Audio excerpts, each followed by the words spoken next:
Hello everyone. This is the paper class 8 social science और ये final exam का question paper है NCERT based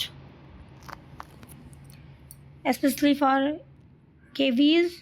So first question is, who was the last powerful Mughal ruler? So answer is D, Aurangzeb. Next, name the person who was the Governor General of Bengal when the permanent settlement was introduced. So answer is Lord Cornwallis.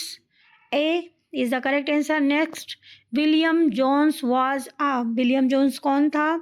तो C, linguist था. When the Arms Act was passed, fourth one. So Arms Act कब पास हुआ? C, 1878 में. Who raised the slogan freedom is my birthright and I shall have it? Means स्वतंत्रता हमारा जन्म सिद्ध अधिकार है और हम इसे लेकर रहेंगे. किसने दिया था? बाल गंगाधर तिलक ने. Next, according to the constitution how many organs of government in India? कितने ऑर्गन्स हैं गवर्नमेंट में? तो 3 हैं, legislative, executive, judiciary. Next, move to the next question, assertion and reason. So दोनों के दोनों सही हैं. डी है, assertion and reason both are right. Next question 8. So A, through which of the article of constitution note that no citizen of India shall be discriminated against on the basis of religion, race, caste, sex or place of birth? So articles 15 में एक आ गए. A is correct.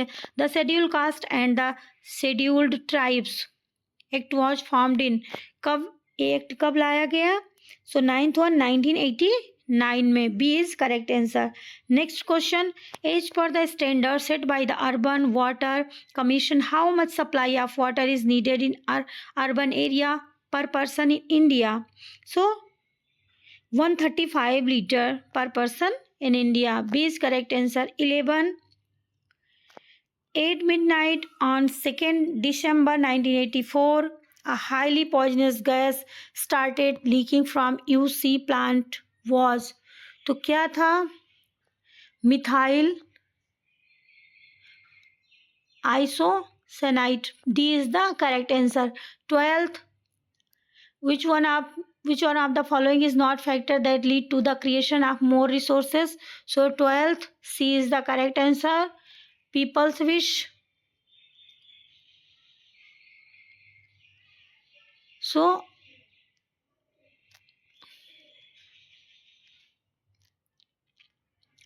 next, the making of paper from pulp is an example of किसका है? Secondary activities का है. Move to the next section, which is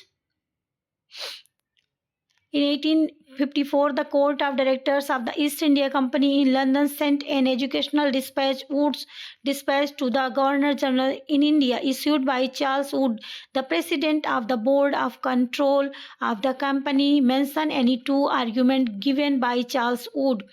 Charles Wood ने 2 कौन से आर्ग्यूमेंट्स दिए थे?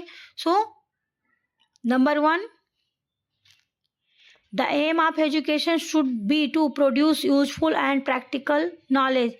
Next, English should be the medium of instruction for higher education, but vernacular language should be promoted at lower levels. मतलब high level पर English होनी चाहिए और लो लेवल पर वर्नाकुलर मीन्स लोकल लैंग्वेज चलेगी. Next, observe the given image and answer the following question. तो name the person shown in the photograph. This person was a great scholar of Indian language. Write the name of that language. तो आपको क्या करना है? आपको लिखना है कि ये कौन है और ये कौन से लैंग्वेज के. So I think he is Raja Ram Mohan Roy and Bengali language. But आप लोग एक बार क्रॉस चेक जरूर कर लेना कि यही है. Why does a country need constitution? Explain any 2 reason. कोई 2 रीजन बताना है कि हमारे देश को कॉन्स्टिट्यूशन की जरूरत क्यों पड़ी. So first one, it defines the fundamental rights and duties of citizen.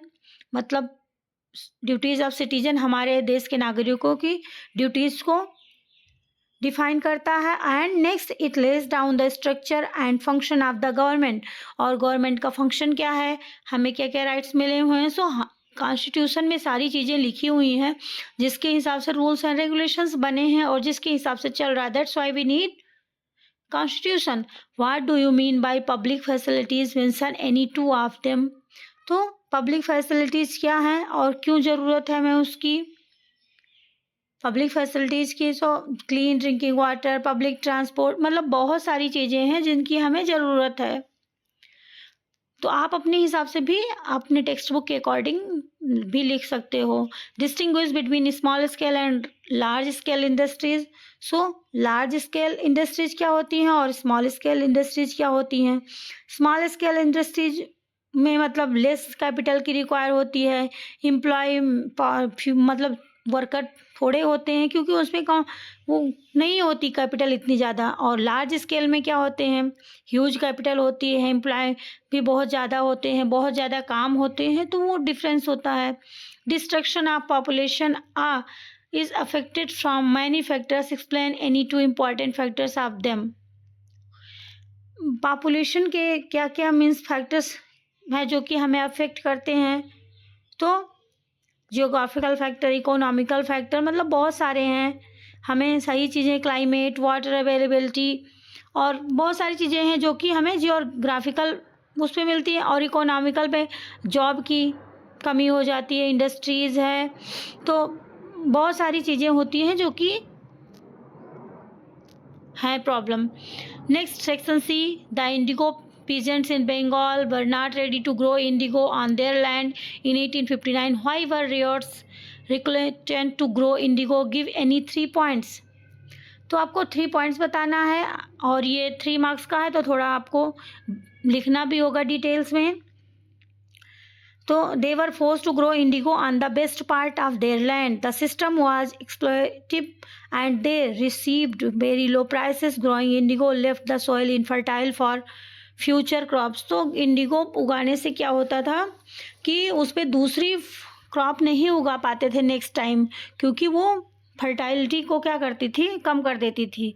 और दूसरी चीज़, उनको पैसे उतने अच्छे नहीं मिलते थे जितने कि उनको दूसरी चीज़ों के मिल जाते थे, जबकि उनको फोर्स करके ये करना पड़ा था कि फोर्स किया जाता था कि आप उसको करो, अंग्रेज फोर्स करते थे।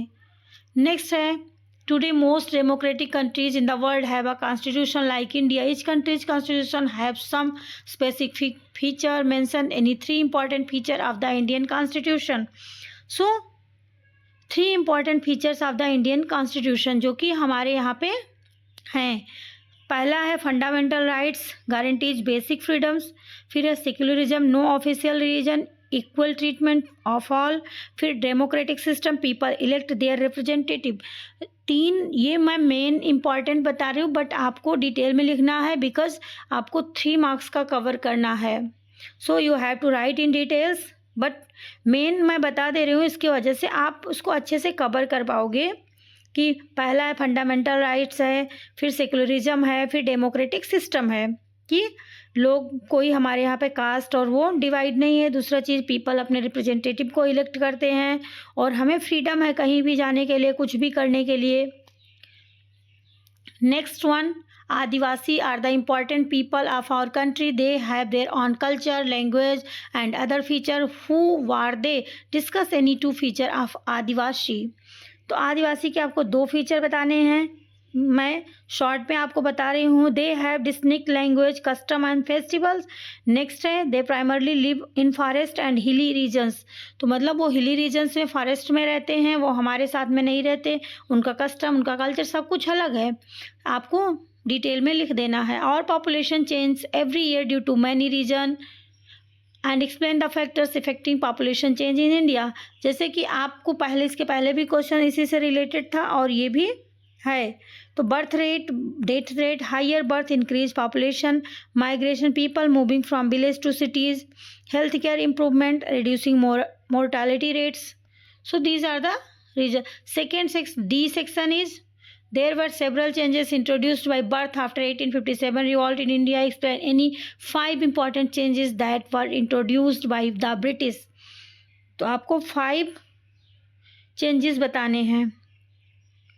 तो मैं शॉर्ट में बता रही हूँ आपको. End of the Mughal empire, direct rule by the British crown, introduction of the Indian Council Act for Administration, reorganization of the British Army of reduced Indian soldier strength, division of the India based on caste and religion for control, introduction of railway and telegraph network for governance. So आपको पता ही चल गया होगा कि क्या क्या change हुआ 1857 के बाद में, जो कि हमारे देश में हुआ. और इसका आंसर की मैं आपको शेयर भी कर दूंगी. सो आप और अपने बुक से लेकिन आपको तैयार करके रखना है. 5 factors affecting the location of industries in India. So next question is 25 कि कौन से ऐसे फैक्टर्स हैं जो कि हमारे इंडस्ट्रीज को अफेक्ट करते हैं. सो लेबर अवेलेबिलिटी, कि लेबर वहाँ पे कैसे मिलेंगे, कितने, market proximity, transportation facilities, government policies, फिर वाटर. सो इंडस्ट्री के लिए ये सारी चीज़ें, क्या क्या चीज़ें ज़रूरत होती हैं जिसकी वजह से लोकेशन अफेक्ट करता है. क्योंकि आपने देखा होगा कि ज़्यादातर फैक्ट्रियाँ जहाँ पे पानी की अवेलेबिलिटी हो, अच्छे पेड़ हो, ज़मीन ज़्यादा हो, वहाँ पे ही लगाई जाती है, वहाँ पे ही की जाती हैं. Read the following paragraph carefully and answer the questions given below. So ये आपको पैराग्राफ पढ़ना है और इसके बाद में इसका आंसर देना है. So read the paragraph carefully and answer the following questions. फिर है ये क्वेश्चन, पीपल कैन